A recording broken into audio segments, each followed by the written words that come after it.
A preliminary report into last month's fatal Air India crash depicted confusion in the cockpit after the plane's engine fuel cutoff switches flipped almost simultaneously and starved the engines of fuel. The Boeing 787 Dreamliner began to lose thrust and sink shortly after takeoff.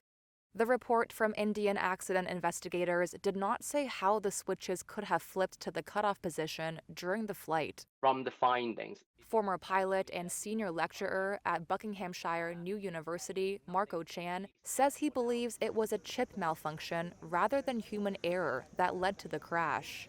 He points to a previously issued service bulletin from the engine manufacturer advising maintenance of a flawed chip to prevent signal loss. I believe the FAA has, or together with GE General Electric, the engine manufacturer, has issued a service bulletin. I believe it was about 11,000 cycles. They will have to replace the chip.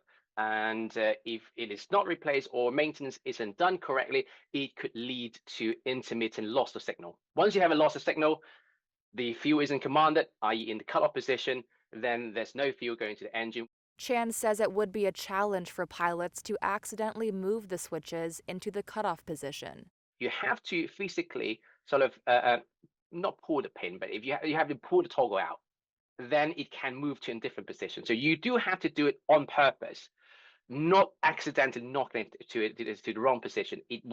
Very rarely that can happen, or it's close to zero. At the crash site, both fuel switches were found in the run position, and there had been indications of both engines relighting before the low-altitude crash, the report showed. The Boeing 787 Dreamliner was bound for London from India's Ahmedabad. The crash killed 260 people, making it the world's deadliest aviation accident in a decade.